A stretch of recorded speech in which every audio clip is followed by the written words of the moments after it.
हरियाणा विधानसभा के चुनाव के जो तैयारियां हैं वो शुरू हो चुकी है और 5 तारीख को मतदान होगा और 8 तारीख को नतीजे आएंगे। लेकिन इसी बीच नेताओं के नतीजे कैसे होंगे उनकी हम एक परीक्षा ले लेते हैं। हमारे साथ हैं कलायत विधानसभा से दावेदारी करने वाले आम आदमी पार्टी के प्रदेश उपाध्यक्ष अनुराग डांडा जी।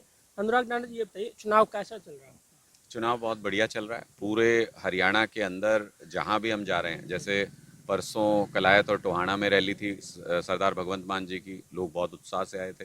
कल सुनीता केजरीवाल जी की महम में और भिवानी में रैली थी, बहुत उत्साह से लोग आए थे, महिलाएं खूब सुनने के लिए आई थी।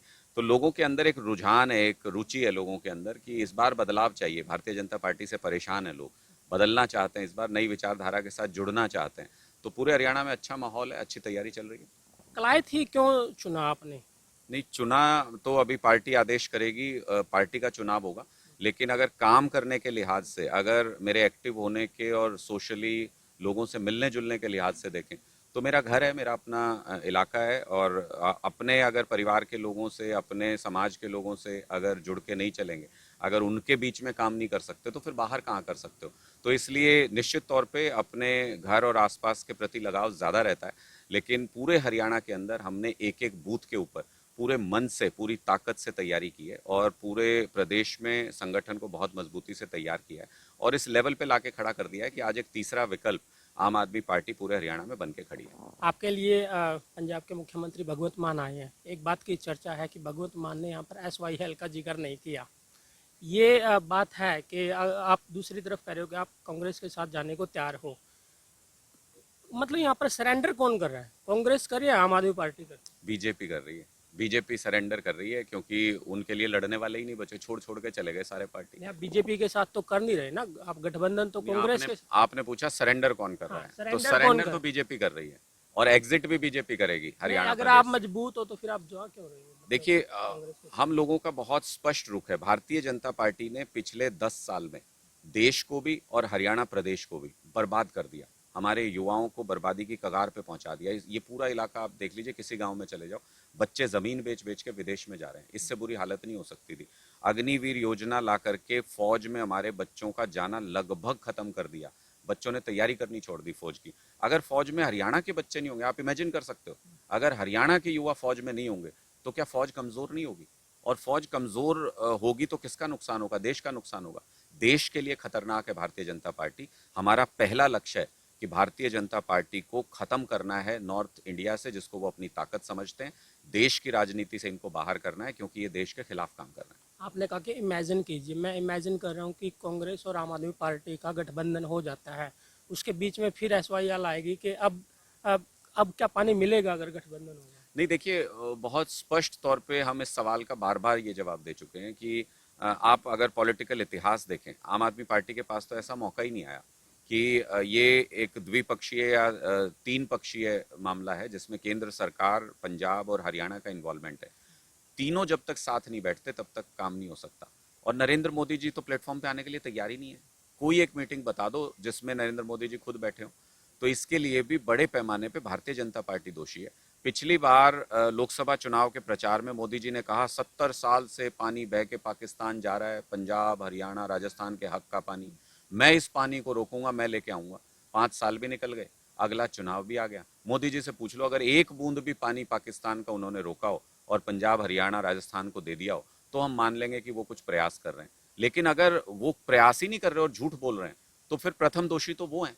दोषी को पहले सजा दोगे नहीं, या जो। मोदी तो रोक ही नहीं रहे ना पानी को, पंजाब के पानी को हरियाणा में आने के लिए। नहीं, मैं वही तो पाकिस्तान वाले पानी को क्यों नहीं रोकते? मैं पहला सवाल मैं ये पूछा, जो उनके अपने मुंह से कही हुई बात है। मुझे नहीं पता, जब इतने जटिल मामला जब होता है तो वो तो देश के प्रधानमंत्री थे। प्रधानमंत्री होते हुए उन्होंने ये बयान दिया था। उनके पास तो सारी रिपोर्ट्स होंगी, सब कुछ डाटा होगा, सारा एडमिनिस्ट्रेशन उनको बता रहा होगा कि वहां से पानी रोक के दिया जा सकता है। अब आप हालात देखो कि दुश्मन देश में तो पानी बह के जा रहा है, लेकिन अपने ही लोगों को, पंजाब हो, हरियाणा हो, राजस्थान हो, यहाँ पे पानी नहीं मिल रहा है। तो क्या माना जाए कि मोदी जी किसके साथ हैं? तो इसलिए सवाल आज के दिन में ये है कि जो देश के प्रति, जो देश के खिलाफ काम कर रहे हैं, देश के प्रति गद्दारी कर रहे हैं, उन लोगों को सत्ता से हटाना जरूरी है। वो संघर्ष आज के दिन में चल रहा है। नहीं लगता आपका SYL मुद्दा है हरियाणा? मुझे लगता है कि आज के दिन में हरियाणा में बहुत सारे महत्वपूर्ण मुद्दे हैं, जिसमें बिजली, पानी, स्कूल, अस्पताल, रोजगार, ये सारे मूलभूत सुविधाओं के मुद्दे हैं। पहले घर तो संवरे, पहले हमारे बच्चों के जीने का जुगाड़ तो हो। पहले आप देखो, हम अपने बच्चों को पेट काट काट के बड़ा करते हैं पाल पोस के, और जब तक वो 20-25 साल का होता है तब तक ऐसा पानी पीने पे मजबूर है कि उनको बड़ी बीमारियां हो जाती हैं कोई ना कोई, फिर उनके अस्पताल में इलाज की व्यवस्था नहीं है।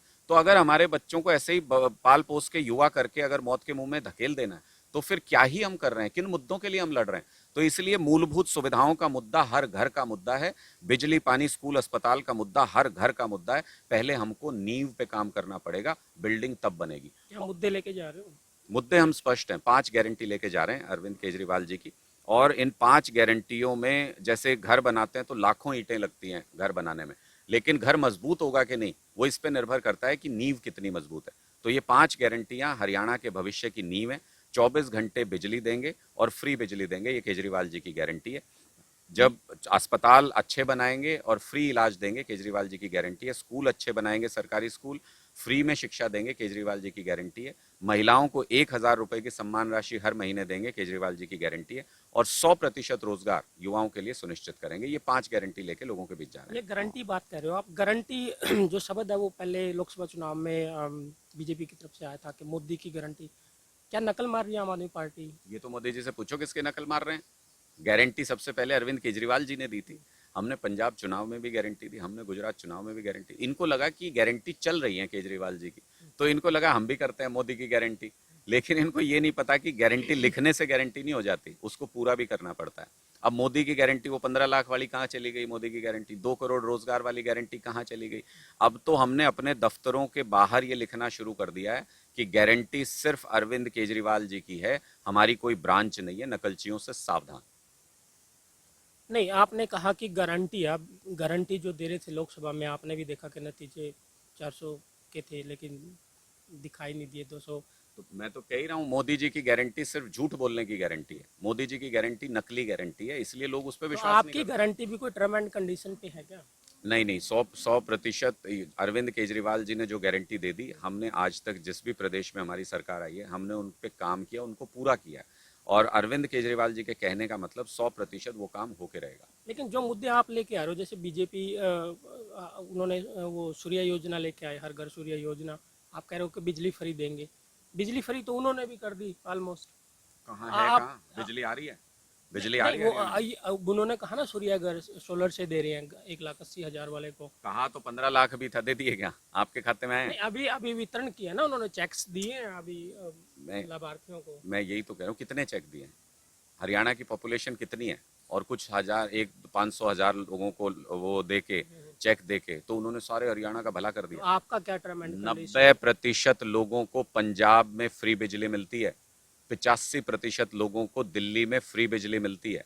अगर योजना लानी है तो सबके लिए लाइए, सिर्फ घोषणा करके रह जाती है भारतीय जनता पार्टी। अभी जो इन्होंने मुख्यमंत्री बदले, ये 2-3 महीने पहले जो बनाए थे नायब सिंह जी, ये तो मुख्यमंत्री भी नहीं बन पाए, बेचारे घोषणा मंत्री बन के रह गए। इन्होंने घोषणा, और घोषणाएं कैसी हैं इनकी, देखो इनके बारे में ही जो घोषणा की वो सुनो। इन्होंने कहा मैं करनाल से चुनाव लड़ूंगा, घोषणा कर दी घोषणा मंत्री ने। एक दिन 2 दिन बाद लिस्ट आई, इनका नाम आ गया लाडवा से। अरे जो मुख्यमंत्री अपनी सीट नहीं तय कर सकता, जिसको ये नहीं पता उसकी अपनी की हुई घोषणा उसकी सीट के बारे में गलत साबित होती है, हरियाणा के बारे में क्या काम करेंगे? इसका मतलब ये अपॉर्चुनिस्ट लोग हैं। इसका मतलब इन लोगों को हरियाणा से कोई मतलब नहीं है। इसका मतलब, अब आप यहाँ का मैं एक लेटेस्ट उदाहरण आपको दे देता हूँ। अब कलायत से विधायक जो हैं, वो कमलेश ढांडा जी, वो मंत्री भी रही यहाँ से, उनको खूब मौका मिला, मतलब सेवा करना चाहती, कर सकती थी। कुछ नहीं काम किया यहाँ पे, किसी व्यक्ति से मिली नहीं, किसी कार्यकर्ता का सम्मान किया नहीं। कलायत और आसपास के इलाके के लोग लगभग नफरत करते हैं उनसे, बीजेपी ने फिर भी उनको टिकट दे दी। इसका मतलब जले पे नमक छिड़क रहे हैं। ये कह रहे हैं कि हम तो इसी को टिकट देंगे, कर लो कलायत वालों क्या कर सकते हो। तो इस बार देखिएगा, कलायत वालों ने भी तय कर रखा है कि सबसे बड़े मार्जिन से हरा के भेजेंगे हरियाणा। चलो वो तो उनकी पार्टी का अंदरूनी मामला, वो किसको टिकट देंगे। लेकिन अनुराग डांडा कहाँ से मांग रहे हैं या कहीं से भी दी जाए? देखिए, मैं पार्टी का अनुशासित सिपाही हूं, और 90 की 90 विधानसभा सीटों पे तैयारी करने की हमारी जिम्मेदारी थी। हमने मन से, पूरी ताकत से तैयारी की। पार्टी जहां से आदेश करेगी, पूरी ताकत से, तन मन धन से वहां से चुनाव लड़ेंगे और जीत के विधानसभा पहुंचेंगे, अपने आम आदमी पार्टी के विचारधारा को वहां पे बुलंद करेंगे। नहीं, जीत के किसके साथ, कांग्रेस के साथ या 90 की 90 के लिए? जीत लोगों से होती है, जीत लोगों के वोट से होती है। और मैंने स्पष्ट तौर पे ये कहा कि हमारी जिम्मेदारी 90 विधानसभा सीटों पे पार्टी को तैयार करने की है। हमारा फुट सोल्जर तैयार खड़ा है, एक आदेश का इंतजार है हाईकमान के। हाईकमान को ये निर्णय करना है।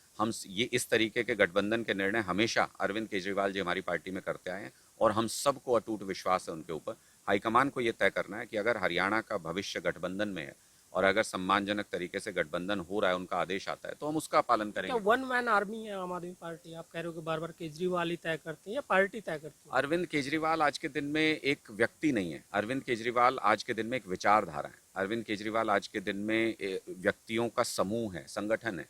तो उन जब हम कहते हैं अरविंद केजरीवाल जी तय करेंगे, तो अरविंद केजरीवाल जी पूरे देश में हमारे जो कार्यकर्ता हैं उनकी भावनाओं को ध्यान में रख के तय करते हैं।